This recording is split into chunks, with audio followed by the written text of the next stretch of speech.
Hi everyone, this is Charandeep Kapoor. Welcome to another video.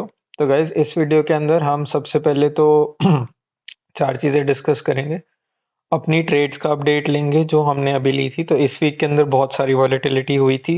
BTC ETF के approval की fake news भी आई और फिर असली न्यूज़ भी आ गई और ईटीएफ अप्रूव भी हो गया। इस सब के बाद हमारी ट्रेड्स का क्या हुआ तो वो चीज़ डिस्कस करेंगे। उसके अलावा सैटरडे 13 जनवरी को हम लाइव स्ट्रीम होल्ड कर रहे हैं। ठीक है। इस लाइव स्ट्रीम के अंदर हम क्या डिस्कस करेंगे तो बेसिकली ट्रेड अपडेट्स लेंगे अपनी पिछली ट्रेड्स का। मार्केट व्यू डिस्कस करेंगे कि बिटकॉइन और इथेरियम यहाँ से आगे कहाँ जा सकता है। उसी के साथ साथ मैं आपको ट्रेडिंग स्ट्रैटेजीज दूंगा और आपके साथ लाइव ऑन स्क्रीन ट्रेड्स लूंगा नेक्स्ट मंथ के लिए। ठीक है। और अगर आपके कोई भी क्वेश्चंस हो रिगार्डिंग बीटीसी का स्पॉट ईटीएफ या फिर ट्रेडिंग स्ट्रैटेजीज के बारे या फिर इन डेल्टा एक्सचेंज के बारे इन जनरल या क्रिप्टो मार्केट इन जनरल के बारे, तो आप वो सब पूछ सकते हैं। एंड इस लाइव स्ट्रीम की लिंक नीचे डिस्क्रिप्शन में डाल दूंगा, तो you can click on that link and वहाँ पे एक नोटिफाई मी का बटन आता है, आप उस पर क्लिक कर सकते हो ताकि जब भी मैं लाइव स्ट्रीम करूँ तो आपको नोटिफिकेशन चली जाए। उसके बाद हम डिस्कस करेंगे कि बिटकॉइन का स्पॉट ईटीएफ होता क्या है एंड आपको इससे फ़र्क क्यों पड़ना चाहिए और ये इतना बड़ा क्यों है, तो मैं आपको समझा दूंगा कि ये क्यों होता है। एंड इसके बाद हम मार्केट एनालिसिस करेंगे बीटीसी ईथ और बाकी क्रिप्टो करेंसीज का, वो हम लाइव स्ट्रीम पे कर लेंगे। ठीक है गाइस, तो इस वीक की ट्रेड्स अभी एक्सपायर होने वाली हैं, तो अभी अराउंड टाइम 5:27 हो रहा है, तो 3 मिनट में एक्सपायर हो जाएंगी। तो हमें पीएनएल भी आ जाएगा, तब हम देख लेंगे। बट अगर आप ओवरऑल देखो तो ये वाला वीक काफ़ी वॉलेटाइल रहा था बिटकॉइन के लिए। तो अगर हम बिटकॉइन का आर्ली चार्ट खोल के देखें तो इस आर्ली चार्ट के अंदर आपको दिख जाएगा कि कैंडल्स का साइज कितना बड़ा है। ठीक है। कैंडल का साइज अगर हम स्पेसिफिकली देखने की कोशिश करें तो कैंडल्स का साइज अराउंड 7% 8% की मूवमेंट्स आ रही थी 5 मिनट के अंदर अंदर ही, और ये 3-4 बार हुआ इसी वीक में। सो इस तरह की मूव्स हैं जिससे आप लिक्विडेट हो सकते हो, आपकी ट्रेड का स्टॉप लॉस हो सकता है, आप अपनी ट्रेड से बाहर फेंके जा सकते हो। सो अगर 3-4 हज़ार पॉइंट्स की मूवमेंट आती है जैसे, तो आप अपनी ट्रेड से, चाहे आपने लॉन्ग कर रखा है चाहे शॉर्ट कर रखा है, आप अपनी ट्रेड से बाहर फेंके जा सकते हो। So this is something which you need to avoid. अब इस अवॉइड कैसे कर सकते हैं? सो बेसिकली आप इसको अवॉइड कर सकते हो कि आप फ्यूचर्स की जगह ऑप्शंस ट्रेड कर लो। तो अगर आप एक नेकेड फ्यूचर खरीदते हो, जैसे मैं अपना दिखाता हूँ, तो जैसे मैंने बिटकॉइन का फ्यूचर खरीद रखा है। अब अगर बिटकॉइन नीचे चला जाता है अचानक से तो मेरा फ्यूचर लिक्विडेट हो जाएगा, वो बहुत नॉर्मल सी बात है, राइट। बट अगर मैं ऑप्शन लेता हूँ, तो सपोज अगर मैंने फ्यूचर लॉन्ग करने की जगह कॉल ऑप्शन खरीद रखी है, तो कॉल ऑप्शन के अंदर मेरे को लिक्विडेशन नहीं होगी। तो यहाँ पर जैसे कि आप देख सकते हैं, मैंने बिटकॉइन का फ्यूचर लॉन्ग किया था। ये मैंने किया था अराउंड 2 महीने पहले, तो जब मैंने वीडियो बनाई थी कि बिटकॉइन को लॉन्ग करना है तो अराउंड 42,000 पे। तो ये फ्यूचर लिक्विडेट हो सकता है अगर बिटकॉइन 1% नीचे चला जाए मेरी परचेज प्राइस से। तो मैंने 100x लेवरेज पे फ्यूचर खरीदा था। अगर बिटकॉइन उस टाइम 1% भी नीचे चला जाता बट तो मैं लिक्विडेट हो जाता, बट ऐसा नहीं हुआ। ठीक है।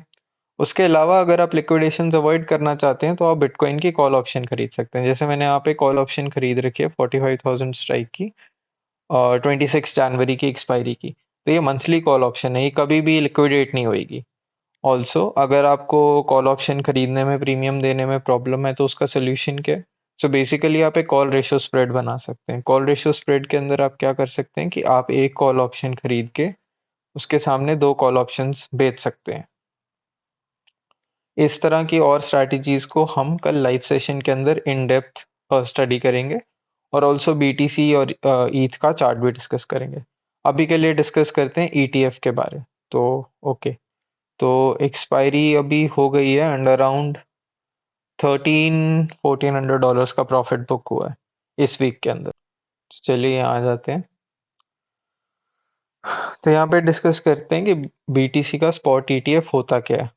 सो बेसिकली ये बीटीसी का पहला ईटीएफ नहीं है जो आ रहा है। मतलब ये चीज़ जिन लोगों को नहीं पता वो मैं बता देता हूँ। ये पहला ईटीएफ नहीं है जो आ रहा है, ये पहला स्पॉट ईटीएफ है। इससे पहले एक डेरिवेटिव्स ईटीएफ होता था। ठीक है, उसके अंदर ज़्यादा कोई वॉल्यूम वगैरह नहीं होती थी। एंड बीटीसी का ईटीएफ कनाडा के अंदर ट्रेड करता है, बट ये यूएस का पहला ईटीएफ है। ठीक है। तो सबसे पहले डिस्कस करते हैं व्हाट इज अ ईटीएफ। तो ईटीएफ का मतलब होता है एक्सचेंज ट्रेडेड फंड्स। ठीक है। सो this is a form of mutual fund जिसको आप स्टॉक एक्सचेंज के ऊपर बाय सेल कर सकते हो लाइक अ नॉर्मल स्टॉक। सो आपके लिए एक तरह से ईटीएफ एक नॉर्मल स्टॉक की तरह ही होगा, बट उसके अंदर फर्क बस इतना होगा कि आप स्टॉक खरीदने की जगह आप एक फंड का शेयर खरीद रहे हो, और ये एक एएमसी मैनेज करेगी, यानी कि एक एसेट मैनेजमेंट कंपनी मैनेज करेगी, और ऑल्सो आपको इसके ऊपर एक एक्सपेंस रेशियो पे करना पड़ेगा। जो भी एसेट मैनेजमेंट कंपनी इसको मैनेज कर रही है, आपको उसको एक एक्सपेंस रेशियो पे करना पड़ेगा। ठीक है। अब देखते हैं, तो हमने व्हाट इज ईटीएफ तो डिस्कस कर लिया। इसके अंदर अगर आप ईटीएफ्स देखना चाहते हो तो स्टॉक मार्केट के अंदर बहुत सारे ईटीएफ्स है। फॉर एग्जांपल निफ्टी 20 सबसे कॉमन ईटीएफ है जो लोग खरीदते हैं। जिन लोगों को निफ्टी खरीदना होता है वो निफ्टी 20 खरीदते हैं। तो निफ्टी 20 क्या है? तो निफ्टी 20 निपॉन इंडिया का ईटीएफ है, निफ्टी 50 का। ठीक है। तो आप इसको खरीद सकते हो, और ये निफ्टी 50 की मूवमेंट्स को रिप्रेजेंट करता है। तो जब भी आप एक निफ्टी 20 खरीदते हो तो ये वहां जाके निफ्टी के अंदर के सारे स्टॉक्स को उसी रेशियो के अंदर खरीद लेता है, और जो भी डिविडेंड वगैरह आता है उसको वापस री इन्वेस्ट कर लेता है। अब ये मेहनत जो निपॉन आपके लिए फ्री में कर रहा है, वो फ्री में नहीं कर रहा है।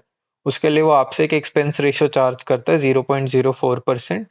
ये डेली डिडक्ट होता है आपके टोटल कैपिटल इन्वेस्टेड के ऊपर। ठीक है। तो अभी हमने डिस्कस कर लिया कि ईटीएफ क्या होता है। अब इस ईटीएफ के अंदर क्या होगा, तो जैसे हमने अभी निफ्टी 20 देखा, तो निफ्टी 20 के अंदर निफ्टी के 50 स्टॉक्स खरीदे जाएंगे। इस ईटीएफ के अंदर बिटकॉइन का स्पॉट खरीदा जाएगा। ठीक है। अब why does this matter to you? तो अब बीटीसी का स्पॉट ईटीएफ का अप्रूवल किस किस को मिला है? तो बड़े बड़े एसेट मैनेजर जैसे black rock, Fidelity and Vanguard को अप्रूवल मिला है। इसी के साथ साथ कुछ और ऐसे फंड्स हैं जिनका नाम आपने शायद सुना होगा, क्योंकि वो इंडिया में भी ऑपरेट, फ्रैंकलिन टेम्पल्टन। ठीक है। इनको भी अप्रूवल मिला है बिटकॉइन ईटीएफ का। अब इनसे होगा क्या? तो बेसिकली ब्लैक रॉक अपना ईटीएफ जो है, ब्लैक रॉक अपना अपना ईटीएफ क्यों बनाना चाहता है? क्योंकि बेसिकली उसको एक्सपेंस रेशियो कमाना है। सो बेसिकली अगर आप ब्लैक रॉक का ईटीएफ खरीदोगे, या फिडेलिटी का ईटीएफ खरीदोगे, या वैनगार्ड का ईटीएफ खरीदोगे, आप उनको एक ये भी समझ लो कि ब्लैक रॉक, फिडेलिटी और वैनगार्ड भी चाहते हैं कि उनका रेवेन्यू मैक्सिमाइज हो। उनका रेवेन्यू कब मैक्सिमाइज होगा? जब आप लोग और ज्यादा ईटीएफ खरीदोगे। ठीक है। तो उसका रेवेन्यू मैक्सिमाइज होगा कि और ज्यादा लोग एक्सपेंस रेशियो पे करेंगे। अब थोड़ी देर पहले मैंने आपको बताया था कि एक्सपेंस रेशियो जो होता है वो एनुअलाइज्ड हर दिन आपके टोटल इन्वेस्टेड अमाउंट के ऊपर कटता रहता है। बट व्हाट इफ आपका निफ्टी डबल हो जाए यहाँ से? तो जो एक्सपेंस रेशियो, मान लो आप अभी 100 रुपये पे कर रहे थे पर डे, फिर आप 200 रुपये पर डे पे करने लग जाओगे। तो अब ब्लैक रॉक, वैनकॉर्ड और फिडेलिटी के लिए ये भी इंपॉर्टेंट है कि ज्यादा से ज्यादा लोग बिटकॉइन के अंदर इन्वेस्ट करें, ज्यादा से ज्यादा लोग उनके ईटीएफ के अंदर इन्वेस्ट करें, और बिटकॉइन की प्राइस ऊपर जाए। ये तीनों चीजों से इन लोगों को फायदा होगा। तो जब दुनिया के सबसे बड़े एसेट मैनेजर्स को एक ही चीज से फायदा होगा, तो प्रोबेबली आपको भी वो चीज करनी चाहिए। जैसे एक जनरल सी बात है कि जब भी इंडिया का कोई स्टॉक किसी बड़े इंडेक्स के अंदर ऐड किया जाता है, जब भी कोई स्टॉक निफ्टी 50 के अंदर ऐड किया जाता है, तो बहुत सारी बाइंग होती है म्यूचुअल फंड्स के लिए। म्यूचुअल फंड्स करते हैं बहुत सारी बाइंग उसके अंदर। इसी तरह अगर कोई इंडिया का स्टॉक एमएससीआई वर्ल्ड इंडेक्स के अंदर ऐड होता है, उस स्टॉक के अंदर भी बहुत सारी बाइंग होती है। तो ऐसे ही अब बिटकॉइन का जब स्पॉट ईटीएफ आएगा, तो बिटकॉइन के स्पॉट के अंदर भी बहुत सारी बाइंग होगी, तो बहुत सारा बिटकॉइन बाय हो जाएगा।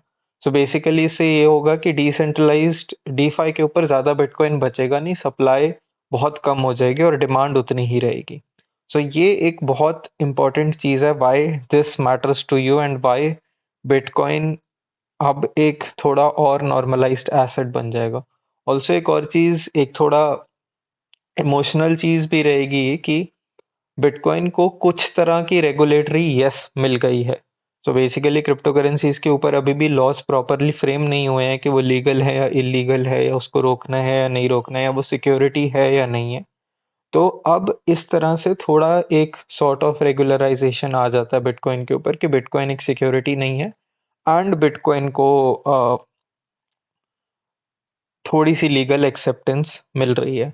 सो यूएस के अंदर आ गए, यूके के अंदर और कनाडा के अंदर ऑलरेडी है, एंड प्रोबेबली बाकी देशों के अंदर भी ये स्लोली आ जाएगा। आपको एज ए इंडियन इससे क्या फर्क पड़ेगा? सो बेसिकली बिटकॉइन एक वर्ल्ड एसेट है तो बिटकॉइन के अंदर अगर यूएस में बाइंग होती है तो आपका खरीदे हुए बिटकॉइन की भी प्राइस बढ़ेगी।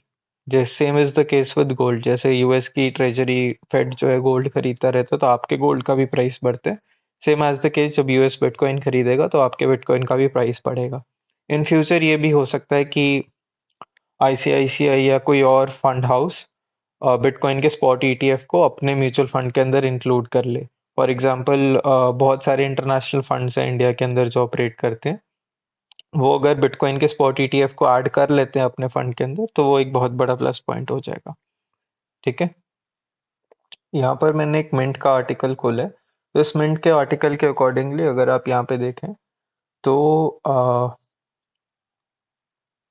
हम्म तो डेली ट्रेडिंग वॉल्यूम जो कल थी बिटकॉइन के ईटीएफ अप्रूवल वाले दिन, वो 52 बिलियन चली गई और ये हाईएस्ट ट्रेडिंग वॉल्यूम है पिछले एक साल के अंदर। मार्च 21 के बाद से ये हाईएस्ट ट्रेडिंग वॉल्यूम है।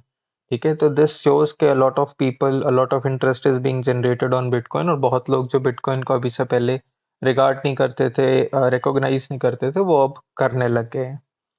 ऑल्सो इसी के साथ साथ अगर आप एक और चीज देखें तो यहाँ पर एक डेटा दिया हुआ है कि 5 to 10% ऑफ गोल्ड जो है वो ईटीएफ के थ्रू ओन्ड है। ठीक है, तो ये गोल्ड ओन करने के लिए आपके पास ईटीएफ होता है, आपके पास फिजिकल गोल्ड होता है, आपके पास सॉवरेन गोल्ड बॉन्ड्स होते हैं। तो 5 to 10% ऑफ गोल्ड जो है वो ईटीएफ के थ्रू ओन्ड है। तो बिटकॉइन के अंदर भी ऐसा अगर होने लग जाएगा तो बिटकॉइन का भी बहुत बड़ा परसेंटेज यहाँ पर हो सकता है ईटीएफ के थ्रू ओन्ड हो। ठीक है, ऑल्सो बिटकॉइन ईटीएफ से एक और बड़ी चीज आती है कि नाउ एक तरह से bitcoin can be bought from the stock market using fiat currency on a normal broker। So basically US के लोगों के लिए अब क्या होगा, ईटीएफ आने के बाद से ईटीएफ बेसिकली एक इक्विटी की तरह ट्रीट होता है। तो बिटकॉइन एक क्रिप्टो करेंसी है, बट अगर उसका ईटीएफ आ गया तो अब वो ईटीएफ जो है वो इक्विटी की तरह ट्रीट होगा। तो सिंस वो एक इक्विटी है, वो स्टॉक मार्केट से डायरेक्टली बाय हो सकता है फिएट करेंसी से। तो आप नॉर्मल यूएस डॉलर से, जो लोग यूएस में रहते हैं वो नॉर्मल यूएस डॉलर से एक नॉर्मल ब्रोकर के ऊपर इसको खरीद पाएंगे, तो इसकी एक्सेसिबिलिटी बढ़ जाएगी। अब आपको इसके लिए कोई बिटकॉइन का वॉलेट, आपको कोई मेटामास्क, आपको कोई यूनिसैट वॉलेट, आपको ऐसा कुछ करने की जरूरत, लाइटनिंग वॉलेट जैसा कुछ ऐड करने की जरूरत नहीं, ना ही आपको बाइनेंस के ऊपर कोई अकाउंट बनाने की जरूरत है।